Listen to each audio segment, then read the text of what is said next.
Yeah, know who you are. And 2 days later, 13,000 views. Wow. And I'm like, oh wow. And it's on Facebook. And this is on Instagram. So wow. I made a reel. So like, you know, the reels are real. The reels are real. Some would come like, you're the coffee guy, right? No, I'm the coffee dude. Yes, get it right. It's pretty insane. Like nice. it just spreads from word of mouth. Yeah. That's like your good base to like get everything started. To me, that's success, like our current success right there. Mm-hmm. Yeah, so it's just the next step.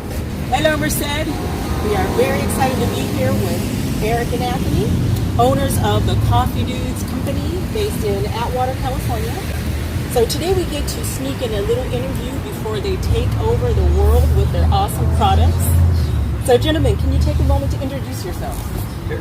My name is Anthony. I'm the co-owner of Coffee Dudes Company. And my name is Erik. I'm also one of the co-owners of Coffee Dudes Company and the roaster. Right on. And I can attest their product is awesome. Alrighty. So, how did you come up with a name for your company?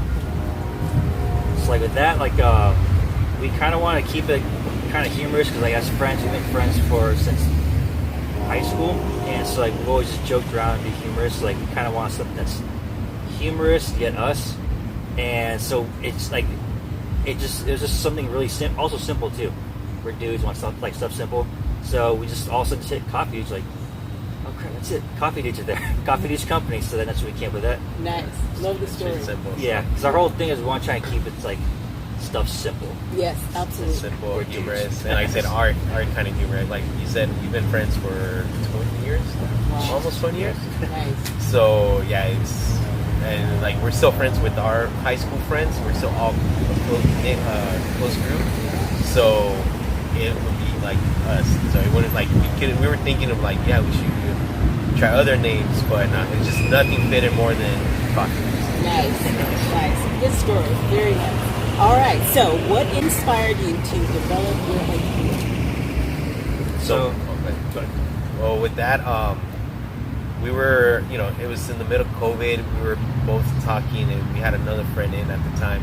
We were all talking about trying to start a side hustle, and we were looking to see what we can do. I mean, we went through the whole route of like, we're looking to see if we can flip houses or anything like that. And then it was like on Facebook, that we saw the roasting. How to roast like coffee beans and how to start. Very like low cost startup or low startup cost. And we're like, yeah, let's try it. So yeah, there was one day we all decided, yeah, let's pitch in, bought equipment, bought beans, and it's funny. It's about a story on our website. How we really got together one night and watched Cobra Kai on Netflix, and we were learning how to use this roaster. So we stayed up 12 hours roasting, drinking coffees, and watching the all what three seasons. We're wired, yeah. So it's like that's pretty much how we got started.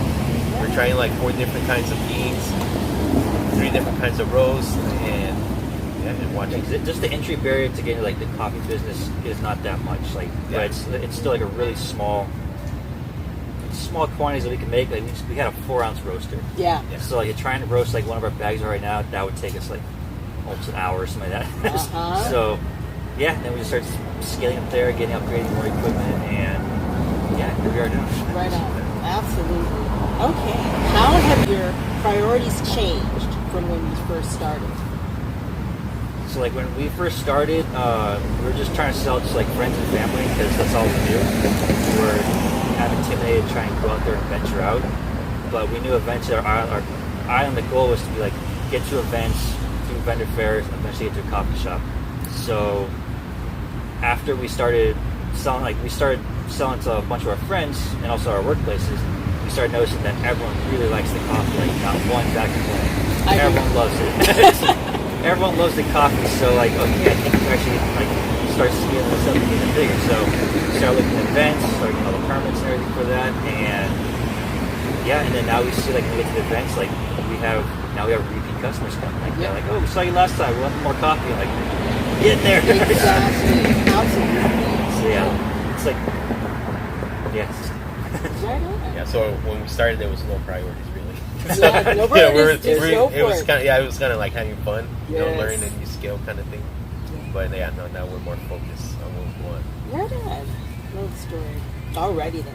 So, knowing what you know now, is there anything you would have done differently when you first started out? Yeah. We would have gone and get a business plan first, Yeah. because we just got the stuff, learned the skill, or got pretty good at it, and then we just ventured off. And then now we're working with a business consultant, and that was the first thing. You guys have a business plan? No, we're playing it by ear. I'm learning. We're learning. It's kind of, yeah, Pretty much, yeah. you got me crash and burn, Right? but So yeah, no, that's one thing we would change. Yeah, it makes a big difference. Yeah, Because it makes a big difference as far as like staying focused on the next step. Because we had no next steps. We just something just come our way. Like, all right, let's try that way. Let's try this event. But there was no steps as far as like when to upgrade our equipment, when to get more product, like when to start buying bigger quantities. So if we had a plan in place, it would have saved us a lot of time, a lot of money. Because the higher quantity you buy, the cheaper it is. So we're buying low quantity stuff. Like, we could have started getting bigger and save more money. But yeah, business plan is ultimately like the biggest thing to get that done. And because then too, it keeps you focused and gets you going like the right direction. That's where the priorities can come in. Exactly, yeah. So, And then you can always refer back to it. Yeah. If Yeah. you have any questions like, wow, this is how far we've come. Okay, we would do this differently, and helps you maintain that trajectory. Yeah. So, I mean, we've done that too. So, Yeah. And absolutely. also like find a mentor, a business mentor, because we had no idea what we were doing. Yeah. Yep. And if you have a business mentor they just have to ask us simple questions like, you have the health permit, like, oh, we need health permits. It didn't cross our mind until like we started looking up. It's just as simple as like, if you're having milk in your products, you need a health permit now. Like, if we would have had all this stuff done a lot faster, we could have done events a lot sooner. Yeah. So start making more money faster. So mentor that's in the business. It makes a big difference. Yeah, absolutely. But you know what? Better learning it. There you go. Not too late and having to clean up. Too much. And, Yeah. Yep. And it does make a difference. How did you decide where to establish?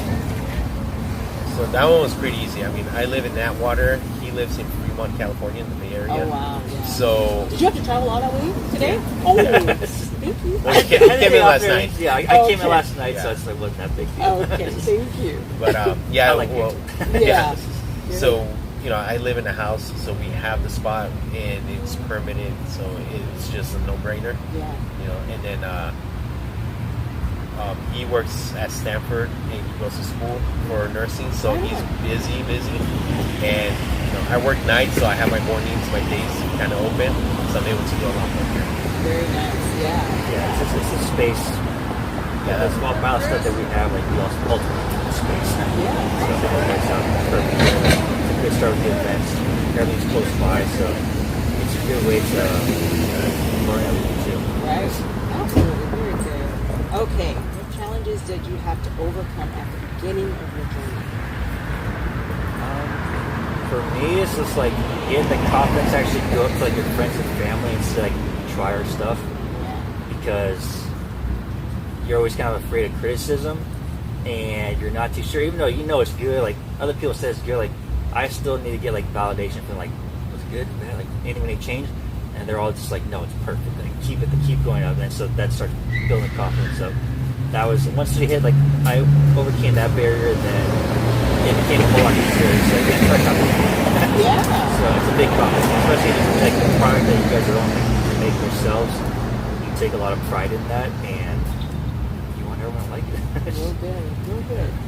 So, same question. What do you think you had to overcome your challenges? Did you have to overcome the So mine was pretty much the same, because I know that everyone's so used to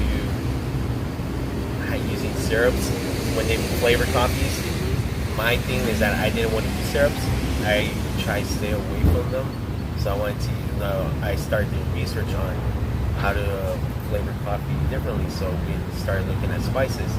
So then I'm like, well, how can I come up with something that people like? Yeah. So I started digging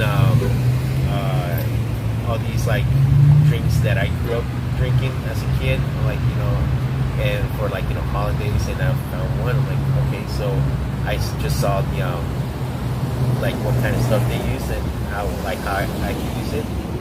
And then found one that worked. Is that the one with the cloves, or is it the cinnamon one? Which is it's actually the cloves one. Okay. So I was the like, OG one. Yeah, that's my pride right there. My pride, like that's my favorite. That's my baby. But once to me it tastes so good. Now I just had to see how people would react to